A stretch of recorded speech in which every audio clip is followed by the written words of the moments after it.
নমস্কার বন্ধুরা, আমি সৌরভ। তোমাদের সকলকে সৌরভ রিয়াকশন চ্যানেলে স্বাগত জানাই। আজকে কথা হবে বুমেরাং ছবিটা নিয়ে, যেটা জিৎ এবং রুক্মিণীর অভিনীত। তো সেটা কেমন লাগলো? কিছুদিন আগে শিবপ্রসাদ মুখার্জি শিবুদার একটা কথা ইন্টারভিউতে শুনছিলাম। তিনি বলছিলেন যে কোনো ডিরেক্টরের সাথে জিতের সেই ব্যাটে বলে ম্যাচটা হচ্ছে না, যার ফলে অনেক দিন ধরে সেই সাকসেসটা পাচ্ছে না। অনেক দিন ধরে জিৎ ফ্যানরাও ওয়েট করছে যে কবে তার থেকে একটা ভালো সিনেমা উপহার পাবে। মানে আমার মনে হয় বুমেরাং ছবিটি সেই রকমই একটা ছবি, যেটা ব্যাটে বলে ম্যাচ খেয়ে গেছে। এবং যেরকম লেভেলের রেসপন্স আমি দেখছি, প্রত্যেকটা মানুষেরই ছবিটা ভালো লেগেছে এবং হলে হলে হাউসফুল হচ্ছে এখনও অবধি। এবং রেটিং 10-এর মধ্যে 9.3, মানে 9-এর ওপরে। এবং আমিও দেখলাম, আমারও খুব একটা খারাপ লাগলো না ছবিটা। আমারও বেশ ভালো লেগেছে, খুব হেসেছি। এবং প্রত্যেকটা মানুষের অভিনয় আমার খুব ভালো লেগেছে। এবার আসি ছবিটার গল্প নিয়ে। ছবিটা হচ্ছে সমর সেন ব্রিলিয়ান্ট ব্রেন, সেটা হচ্ছে জিৎ, যেটা তিনি একজন সায়েন্টিস্ট। তিনি একটা রোবট বানাবে এবং রোবটটা তার বউয়ের মতোই বানাবে। এবং সেটা নিয়েই মিসকনসেপ্ট তৈরি হবে প্রত্যেকটা, মানে তার ফ্যামিলির মধ্যে, তার শ্বশুরবাড়ির লোকেদের মধ্যে। এবং তারপর থেকেই কমেডি শুরু হবে। এবং এর থেকে বেশি কিছু জানতে গেলে তোমাকে সিনেমা হলে গিয়ে সিনেমাটা দেখতে হবে। তো এবার আসি প্রত্যেকটা মানুষের কাজ নিয়ে। প্রথমে আসি রুক্মিণীর কথায়।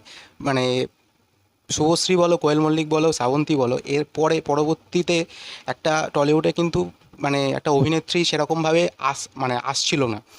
কিন্তু বুমেরাং ছবিটি দেখার পরে রুক্মিণীকে নিয়ে কিন্তু কথা হবে। বুমেরাং ছবিটি মানে এমন অভিনয় করেছে, সেখানে কিন্তু রুক্মিণীর একটা অভিনেত্রী হিসাবে কিন্তু সে একটা নাম করে নেবে। তার রোবট হিসাবে যেভাবে সে পশ্চার দিয়েছে, যেভাবে তার হাঁটা চলা, যেভাবে তার কথা বলা রোবট হিসাবে, এবং নর্মালভাবে যেভাবে কথা বলেছে, সেটা কিন্তু খুব ভালো। তার ডবল ক্যারেক্টার দুটোকেই ব্যালেন্স করে যেভাবে চলেছে, সেটা কিন্তু খুব ভালো। এবং জিতের কথা মানে যদি বলি, মানে জিৎ সিনেমা মানে কী হয়, যেটা আমরা ছোটোবেলা থেকে বড় দেখে এসেছি, সাথী বলো, সঙ্গী বলো, যে ছবিগুলো দেখে আমাদের মানে আমরা জিতের ফ্যান হয়ে যাওয়ার মতো একটা জায়গা, যে সেই একটা ফ্যামিলি ওরিয়েন্টেড ছবি থাকবে। হ্যাঁ, সেই ওভার থাকবে না, জিত জিত ব্যাপারটা থাকবে না, একটা সুন্দর গল্প থাকবে। মানে তার জন্য মনে হয় অনেকে সেই ব্যাপারটা জিতের একটা ফ্যান হয়ে যায়। মানে সেই যে গানগুলো বা কিছু, সেই এই সিনেমাটা কিন্তু সেরকম টাইপের একটা সিনেমা, যেখানে পুরো জিতময় ছবি নয়। যেটা আমার খুব মানে রাবণ দেখতে গিয়ে আমার খুব আমি ডিসঅ্যাপয়েন্টেড হয়েছিলাম, যে শুধু জিতময় ছবি দেখে আমার খুব মানে খুবই ডিসঅ্যাপয়েন্টেড হয়েছিলাম। কিন্তু এই ছবিটা কিন্তু মানে জিতময় নয়। সে প্রত্যেকটা ক্যারেক্টার এখানে, প্রত্যেকটা ক্যারেক্টারের ছবি বলা যেতে পারে। সৌরভ দাসের সাথে যখন জিৎ আসে, দেবচন্দ্রিমার সাথে যখন ফ্যামিলি আসে, বিভিন্ন রকমভাবে যখন প্রত্যেকটা মানুষ যখন এই চরিত্রের মধ্যে আসে, রজত দত্ত, খরাজ মুখার্জি, মানে বিশ্বনাথ, তারপরে হচ্ছে অম্বরীশ, এরা যখন প্রত্যেকের ছবি বলা যেতে পারে এই ছবিটা। মানে প্রত্যেককে জায়গা দিয়েছে এবং প্রত্যেকের জন্য ভালো ভালো স্ক্রিপ্টের ডায়লগ লেখা আছে। এবং তারা যখন এই কথাগুলো বলছে, মানুষ হাসছে। মানে জোর করে হাসি না, ক্যাতকুতো দিয়ে খুব খুব হাসছে এরকম ব্যাপার নয়। মানে খুব দারুণ, মানে লেখাটা খুব দারুণ হয়েছে, গল্পটা খুব স্ট্রং। এবং ভিএফএক্সের কাজও খুব দারুণ যদি বলা যায়। মানে বাংলা ছবিতে এরকম একটা ভিএফএক্সের কাজ এর আগে বলায় আমার হয়নি। এবং জিদ্দাও পরপর 3টে ছবি রিলিজ করার পরেই বলছিল যে আমিও ভেবে দেখবো, যদি এই ছবিটা ভালো মতো সাকসেস পায়, আমাদের সব কিছুই রেডি আছে, আমরা প্যান ইন্ডিয়া রিলিজ করার চেষ্টা করব। হ্যাঁ, সত্যি কথা বলতে প্যান ইন্ডিয়া রিলিজ তিনিও বলছিলেন এটা খুব একটা সহজ ব্যাপার নয়। যদি আমি কিছু দেওয়ার পরে রিটার্ন না আসে, সেক্ষেত্রে কিন্তু প্যান ইন্ডিয়া রিলিজ করার কথাটা মানুষ ভাবে না। তো মানুষটা সেভাবে সাকসেস পায়নি।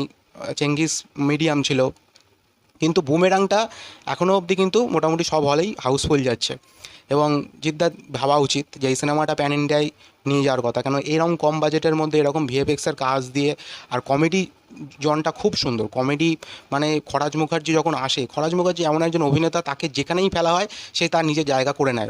রজত দত্ত নিজেও, এরা দুজন মানে বাংলা ইন্ডাস্ট্রির একজন রত্ন যদি বলা যেতে পারে। মানে তারা, মানে তাদের ছাড়া মানে সিনেমা ভাবা যায় না। আমি অন্তত মানে কেমন একটা যেন মনে হয় যে এত ভালো অভিনয় কী করে করতে পারে এরা। যেখানেই যায় সেখানেই মানে তোমাকে কমেডিতেও হাসাবে, তোমাকে রাগের সিনও রাগিয়ে দেবে, এরকম একটা ব্যাপার, ইমোশন করে দেবে। তো এরা দুজনে তুখর অভিনেতা। তার সাথে অম্বরীশও দারুণ। বিশ্বনাথ লাস্টে আসে, হ্যাঁ, খুব ভালো। তো আমার খুব একটা খারাপ লাগেনি সিনেমাটা। আমি যদি বলি আমার নিজের কথায়, আমার পার্সোনালি খুব ভালো লেগেছে। এবং আমি বলবো প্রত্যেকটা মানুষের যাওয়া উচিত, এই সিনেমাটাকে দেখা উচিত এবং তাদের মতামত জানানো উচিত। আর তোমরা জানিও তোমাদের কার কার কেমন কী লেগেছে। আর ভালো লাগলে চ্যানেলটাকে লাইক করে দিও, শেয়ার করে দিও, সাবস্ক্রাইব করে দিও। Thank you.